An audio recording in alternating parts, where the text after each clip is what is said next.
Value आपको यहाँ required है। v फाइंड आउट करने के लिए, टू फाइंड v निकालने के लिए आपको एक इक्वेशन फॉर्म करनी है। फॉर्म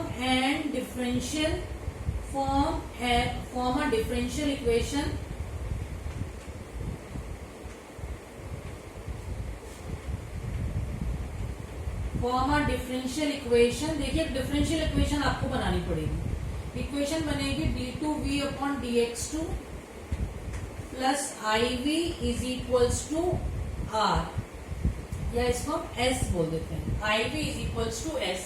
आप इस डिफरेंशियल इक्वेशन में अगर ध्यान से देखेंगे तो इसमें जो डेरिवेटिव है वो सेकेंड ऑर्डर का ही है, इसमें फर्स्ट ऑर्डर का डेरिवेटिव मिसिंग है, इसलिए इस टॉपिक का नाम है removal of first derivative.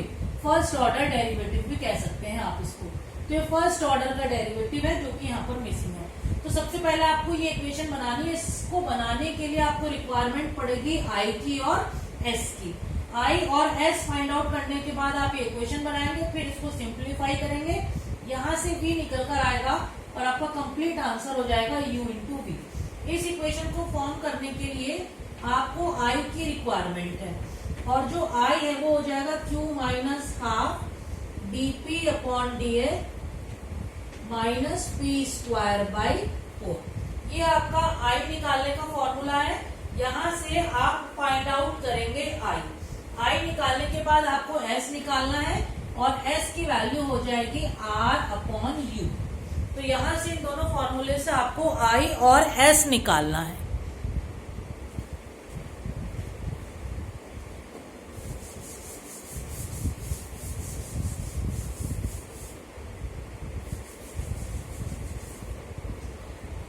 i और s निकालने के बाद आप फाइंड करेंगे v फाइंड करेंगे, और v का आंसर होगा CF प्लस PI। फिर आपका जो कंप्लीट आंसर आएगा अकॉर्डिंग टू दिस मेथड वो हो जाएगा y is equals to u into. अब जल्दी से क्वेश्चन देख लेते हैं इस टॉपिक का। क्वेश्चन है d2y upon dx2 minus 4x dy upon dx plus 4x square minus 1 into Y is equals to minus 3 e raise to the power x square into sine 2x। This is the question. ये question है।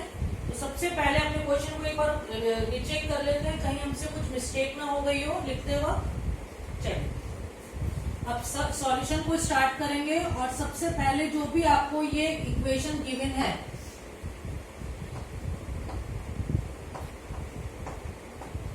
इसको आप इस equation से compare करते हुए P, Q and R की value को फाइंड आउट करेंगे।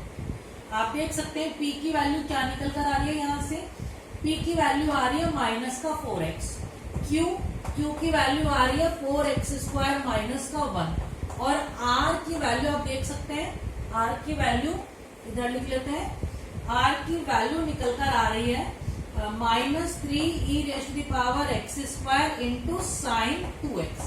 ऐसे कर आपके पास P, Q और R की वैल्यू आ गई। P, Q, R की वैल्यू निकालने के बाद बच्चों आपको बताना है कि जो कंप्लीट सॉल्यूशन है वो कंप्लीट सॉल्यूशन है y is equals to u into v according to this method. जहां पर पहले हम u फाइंड आउट करेंगे, वेयर u का फॉर्मूला आपको हमने बताया था e की power minus half integral of p dx। ये q निकालने का फॉर्मूला है।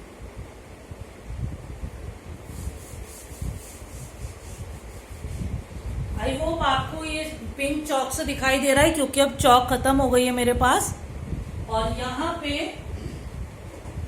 तो देखते हैं u की वैल्यू आ रही है e की power minus half integral p देखिए क्या है, माइनस का 4x dx। तो u is equals to e की पावर देखिए माइनस से माइनस कैंसिल हो गया और ये बचा इंटीग्रल 2x dx। इसको आप लिख सकते हैं इंटीग्रल, इंटीग्रेट करते हैं तो e की पावर x स्क्वायर बाई 2, इससे ये कैंसिल हो गया तो u की वैल्यू आ गई है e की पावर x स्क्वायर। यहां से u आपके पास आ गया। अब आपको पता है कंप्लीट आंसर है u इंटू वी, बस अब आपको v निकालना है और v निकालने के लिए देखिए फॉर्मूला देखेंगे।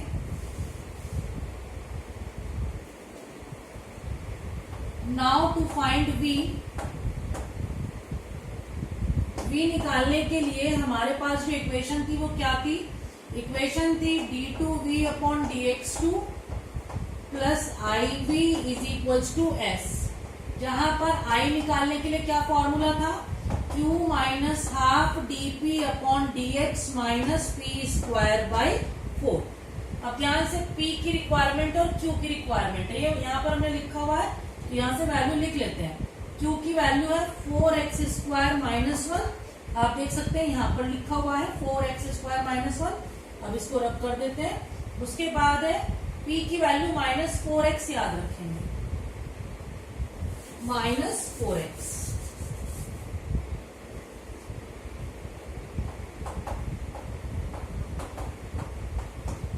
माइनस 4x का डिफरेंशिएशन करेंगे तो सिर्फ बचेगा माइनस का 4।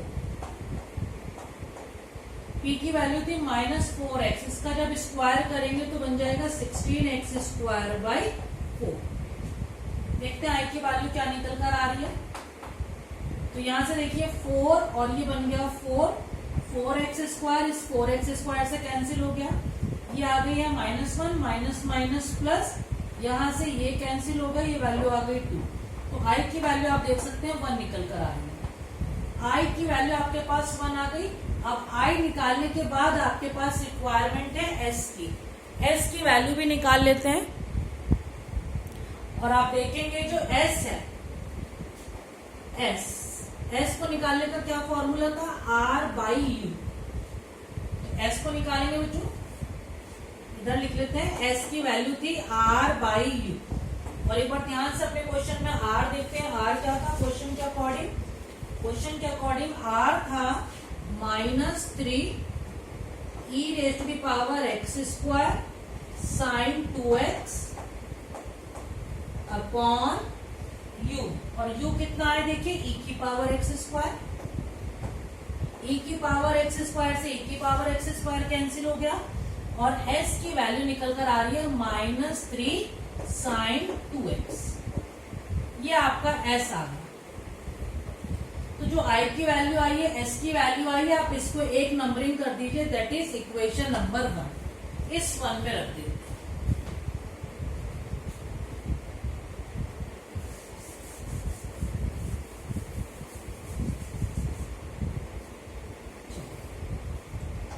तो put values of i and s in equation number 1 में रख देते हैं बच्चों। देखते हैं क्या इक्वेशन बनकर आ रही है। इक्वेशन है d2v upon dx2 plus i की वैल्यू 1 थी, v is equals to s की वैल्यू माइनस 3 साइन 2x। ये इक्वेशन बन गई, आप देख सकते हैं a की डेरिवेटिव है और उसका कॉफिशिएंट 1 है, तो ये बन गया विद कांस्टेंट कॉफिशिएंट।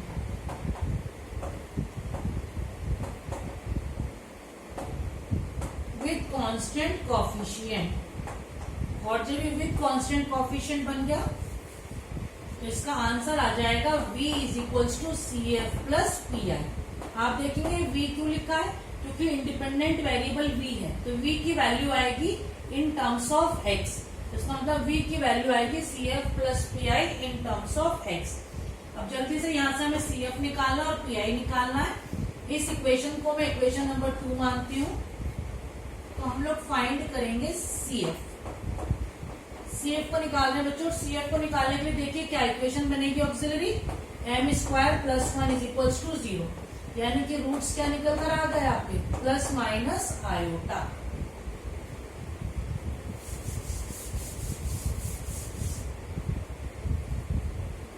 तो जब भी आपके रूट्स प्लस माइनस आयोटा आ गए तो इसका मतलब आपकी अल्फा की वैल्यू 0 और बीटा की वैल्यू 1 आ गई। फॉर्मूला आपका बना e की power 0x c1 cos x plus c2 sin x। ये तो आपका CF आ गया। अब देखते हैं PI। आप देखेंगे क्योंकि हम इस इक्वेशन को सॉल्व कर रहे हैं, ये x की टर्म में इंडिपेंडेंट वेरिएबल, तो सारा आंसर आपका x में आएगा। अब PI निकालते हैं। PI के लिए फॉर्मूला बन रहा है d स्क्वायर प्लस 1। आप देख सकते हैं यहाँ से d स्क्वायर प्लस 1 है, और उसके बाद यहाँ पर इक्वेशन क्या बनकर आ रही है, -3 sin 2x, -3 sin 2x। क्योंकि साइन आ गया तो ये PI का बन गया केस नंबर 2। केस नंबर 2 में आपको याद हो तो ये डी स्क्वायर को रिप्लेस करते थे -a स्क्वायर से, और a की वैल्यू क्या है यहाँ पर आप देख सकते हैं, दिस इज a की वैल्यू 2 है, तो -2 स्क्वायर यानी कि -4 क्या बनकर आ रही है, तो डी स्क्वायर को रिप्लेस करना है -4 से, तो PI की वैल्यू बनकर आ गई है -4 प्लस 1 इंटू -3 sin 2x। आप देख सकते हैं ये बनकर आएगा -3 से -3 कैंसिल, और PI की वैल्यू आ रही है sin 2x। तो इसका मतलब आपका जो इक्वेशन नंबर 2 से जो आंसर आया V, वो आ गया CF प्लस PI। तो from equation 2 V is equals to CF plus PI। तो V इज इक्वल्स टू आ गया बच्चों आपका CF। देखिए CF यहां से आया था, C1 cos x plus C2 sin x।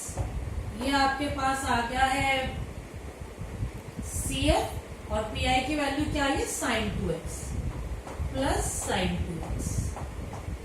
तो ये आपके पास बच्चों V आ गया। लेकिन हमारा कंप्लीट आंसर क्या था, कंप्लीट आंसर था U into V।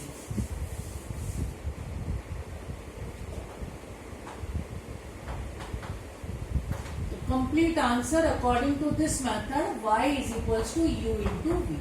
That is y is equals to u की वैल्यू क्या आती है, I think e raise to the power x square थी। लेट मी चेक फर्स्ट, एक बार देख लेते हैं। तो u की वैल्यू e की पावर x स्क्वायर थी, और v देखिए आपके पास यहाँ से निकल कर आया है, क्या क्या वैल्यू आई है, c1 cos x plus c2 sin x plus sin 2x। This is the answer of this question. ये जो टॉपिक था इसका नाम था नॉर्मल फॉर्म मेथड। अच्छा, इसकी पहचान क्या है एक बार उसको भी देख लेते हैं कि आप कैसे आइडेंटिफाई करेंगे कि ये मेथड लगेगा या नहीं लगेगा।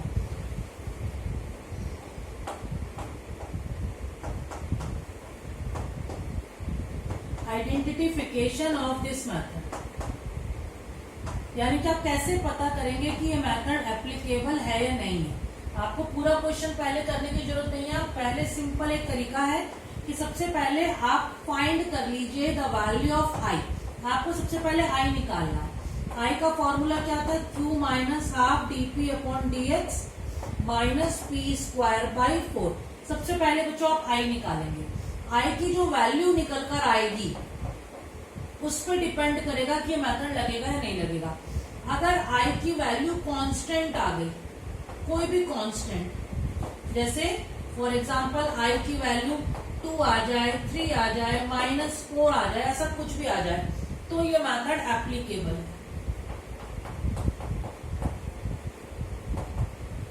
दूसरा ऑप्शन है कि i की value constant upon X square आ जाए, कांस्टेंट अपॉन एक्स स्क्वायर, जैसे कि for example 2 upon X square, 3 upon X square, ऐसा कुछ भी आ गया तो इसका मतलब ये मेथड एप्लीकेबल है। लेकिन अगर वैल्यू कुछ और आ गई, अदरवाइज कुछ भी आ गई, तो ये मेथड एप्लीकेबल नहीं है। तो ये मेथड सिर्फ 2 ही वैल्यूज के लिए एप्लीकेबल है। अगर i की जो वैल्यू है वो कांस्टेंट आ जाए तो मेथड लगेगा, अगर कांस्टेंट अपॉन एक्स स्क्वायर आ जाए तो भी मेथड लगेगा, यहाँ भी मेथड लग रहा है। लेकिन अगर कुछ और आ गई तो ये मेथड नहीं लगेगा। तो ये इसकी पहचान है। आप पहले i निकालकर अलग से उसको आइडेंटिफाई कर लीजिए और उसके बाद इस मेथड को ट्राई करिए।